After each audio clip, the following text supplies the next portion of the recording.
नमस्ते वासुदेवाय। आज मैं आपको फाल्गुन मास के कृष्ण पक्ष में जो विजया नाम की एकादशी होती है उसका महात्म्य बतला रही हूँ। भगवान श्री कृष्ण बोले, युधिष्ठिर, एक बार नारद जी ने कमल के आसन पर विराजमान होने वाले ब्रह्मा जी से प्रश्न किया, सुरश्रेष्ठ, फाल्गुन के कृष्ण पक्ष में जो विजया नाम की एकादशी होती है, कृपया उसके पुण्य का वर्णन कीजिए। ब्रह्मा जी ने कहा, नारद, सुनो, मैं उत्तम कथा सुनाता हूँ जो पापों का अपहरण करने वाली है। यह व्रत बहुत ही प्राचीन, पवित्र और पाप नाशक है। यह विजया नाम की एकादशी राजाओं को विजय प्रदान करती है, इसमें तनिक भी संदेह नहीं है। पूर्व काल की बात है, भगवान श्री रामचंद्र जी 14 वर्षों के लिए वन में गए और वहाँ पंचवटी में सीता तथा लक्ष्मण के साथ रहने लगे। वहाँ रहते समय रावण ने चपलतावश विजयात्मा श्री राम की तपस्विनी पत्नी सीता को हर लिया। उस दुख से श्री राम व्याकुल हो उठे। उस समय सीता की खोज करते हुए वे वन में घूमने लगे। कुछ दूर जाने पर उन्हें जटायु मिले, जिनकी आयु समाप्त हो चुकी थी। इसके बाद उन्होंने वन के भीतर कबंध नामक राक्षस का वध किया। फिर सुग्रीव के साथ उनकी मित्रता हुई। तत्पश्चात श्री राम के लिए वानरों की सेना एकत्रित हुई।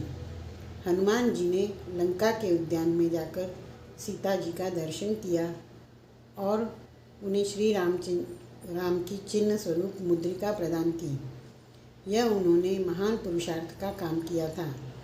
वहाँ से लौटकर वे श्री रामचंद्र जी से मिले और लंका का सारा समाचार उनसे निवेदन किया। हनुमान जी की बात सुनकर श्री राम ने सुग्रीव की अनुमति ले लंका को प्रस्थान करने का विचार किया और समुद्र के किनारे पहुंचकर उन्होंने लक्ष्मण से कहा, सुमित्रा नंदन, किस पुण्य से इस समुद्र को पार किया जा सकता है? यह अत्यंत अगाध और भयंकर जल जंतुओं से भरा हुआ है। मुझे ऐसा कोई उपाय नहीं दिखाई देता जिससे इसको सुगमता से पार किया जा सके। लक्ष्मण बोले, महाराज, आप ही आदिदेव और पुराण रूप पुरुषोत्तम हैं। आपसे क्या छिपा है?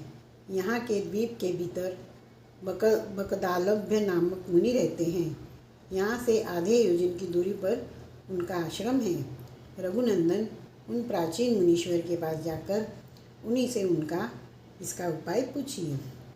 लक्ष्मण की यह अत्यंत सुंदर बात सुनकर श्री रामचंद्र जी महामुनि बकदालभ्य से मिलने के लिए गए।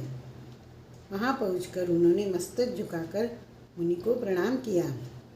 मुनि उनको देखते ही पहचान गए कि ये पुराण पुरुषोत्तम श्री राम हैं, जो किसी कारणवश मानव शरीर में अवतीर्ण हुए हैं। उनके आने से महर्षि को बड़ी प्रसन्नता हुई। उन्होंने पूछा, श्री राम, आपका कैसे यहाँ आगमन हुआ? श्री राम बोले, ब्राह्मण, आपकी कृपा से राक्षसों सहित लंका को जीतने के लिए सेना के साथ समुद्र के किनारे आया हूँ। मुने, अब जिस प्रकार समुद्र पार किया जा सके वह उपाय बताइए। मुझ पर कृपा कीजिए। बकदालभ्य ने कहा, श्री राम, फाल्गुन के कृष्ण पक्ष में जो विजया नाम की एकादशी होती है उसका व्रत करने से आपकी विजय होगी। निश्चय ही आप वानर सेना के साथ समुद्र को पार कर लेंगे। राजन, अब इस व्रत की फलदायक विधि सुनिए। दशमी का दिन आने पर एक कलश स्थापित करें। वह सोने, चांदी, तांबे अथवा मिट्टी का भी हो सकता है। उस कलश को जल से भरकर उसमें पल्लव डाल दें। उसके ऊपर भगवान नारायण के सुवर्णमय विग्रह की स्थापना करें। फिर एकादशी के दिन प्रातःकाल स्नान करें। कलश को पुनः स्थिरतापूर्वक स्थापित करें। माला, चंदन, सुपारी तथा नारियल आदि के द्वारा विशेष रूप से उसका पूजन करें। कलश के ऊपर सप्त धान्य और जौ रखें। गंध, धूप, दीप और भांति भांति के नैवेद्य से पूजन करें।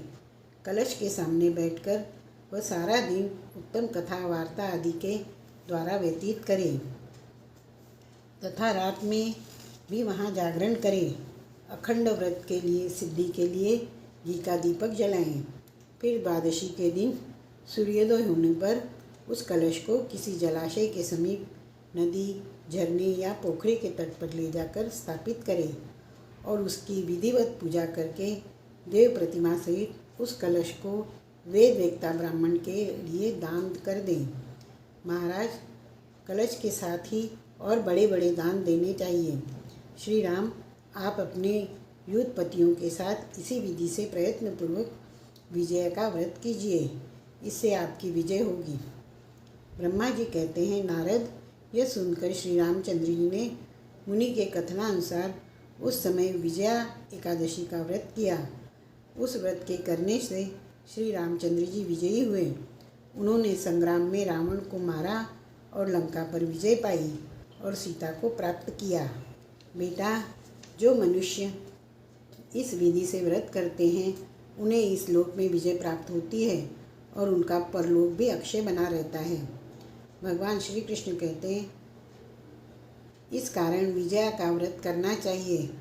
इस प्रसंग को पढ़ने और सुनने से वाजपेयी यज्ञ का फल मिलता है। श्री कृष्ण गोविंद हरि मुरारी, हे नाथ नारायण वासुदेवा।